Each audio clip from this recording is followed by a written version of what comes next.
Hello everybody and welcome back to the Javiary. Today we're going to talk about how to make a DIY wire finch nest like the one you see here in the video. I got the idea to make these from my friend Tony Arnold in Australia. His YouTube channel is called Bones Birds and I'll link it below.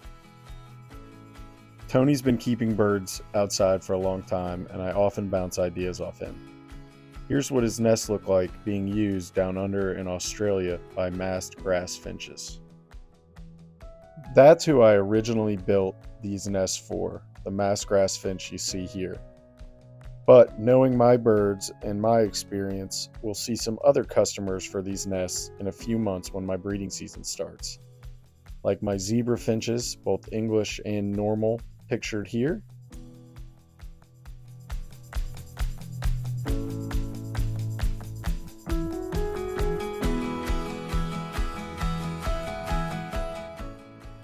My spice finches, who are massive nest builders from the jungles of Southeast Asia.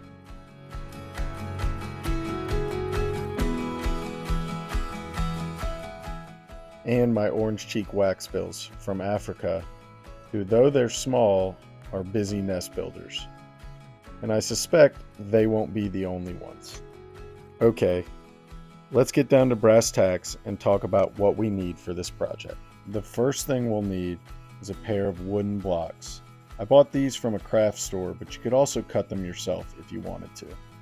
The next thing we need is a hammer, both for hammering in staples and helping to shape the wire, a staple gun, a wire cutter, a needle nose pliers to pull out bad staples and also to help shape the wire, and of course the wire itself. For this project, I recommend using 1/4-inch wire mesh. It's small enough to hold in the bird's nesting material and not so big that most will fall through or that you might lose a chick out the side of the nest. I used the wooden blocks to eyeball roughly how tall I wanted the nest to be. Then I took the wire cutters and cut that length out of the wire mesh.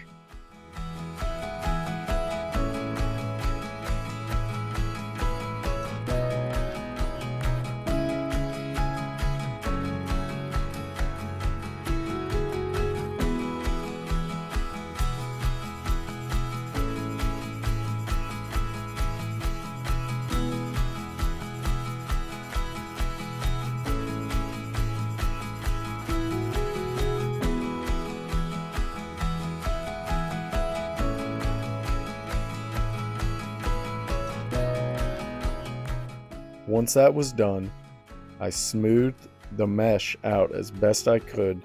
Be careful because the ends will be sharp and it's easy to poke yourself in the finger, which I actually did while I was making this video.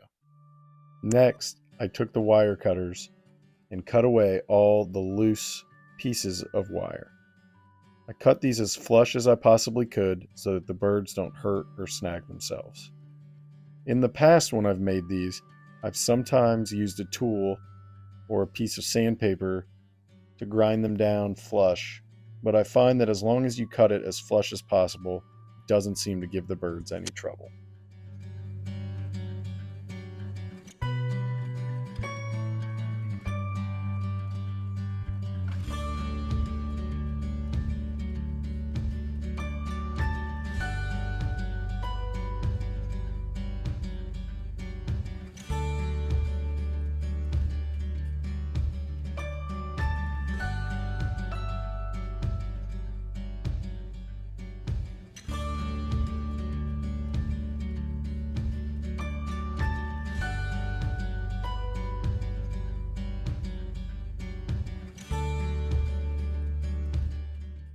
Once that's done, it's time to attach the block to the wire mesh.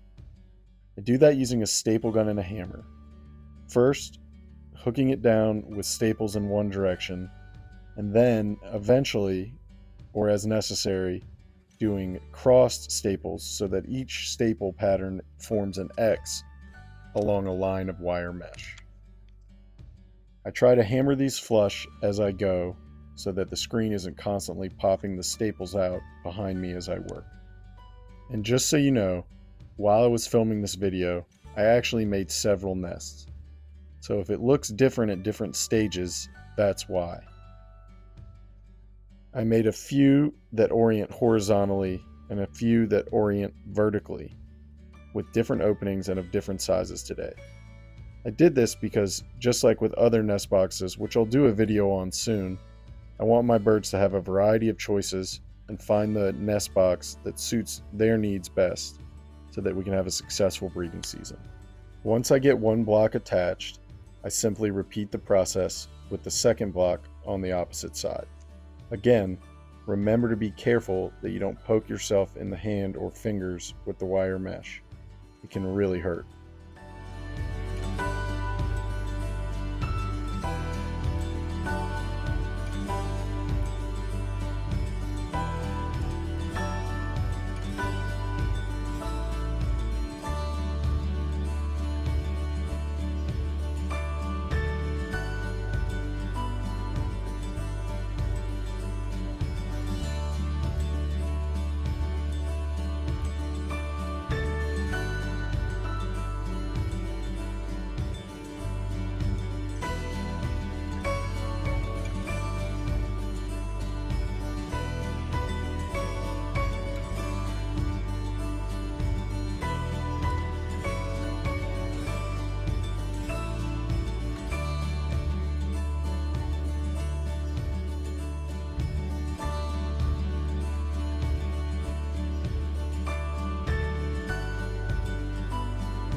Once that's done, cut out an opening towards the top and remove the excess wire mesh. Or, like I did for some of these nests, fold it down to create a perch on the front. And there you have it. 2 different sized vertical and 2 different sized horizontal nest boxes made of open wire mesh, sort of simulating a bush or a crevice that the birds might use in the wild. This is just one of the options I use for my nesting birds, and it's good to give them choice and variety just like with their food or anything else, so that you get the best performance out of your birds. Thanks for watching. Please don't forget to like and subscribe, especially if you want to see these nests in action this breeding season. Thanks, and I'll see y'all soon.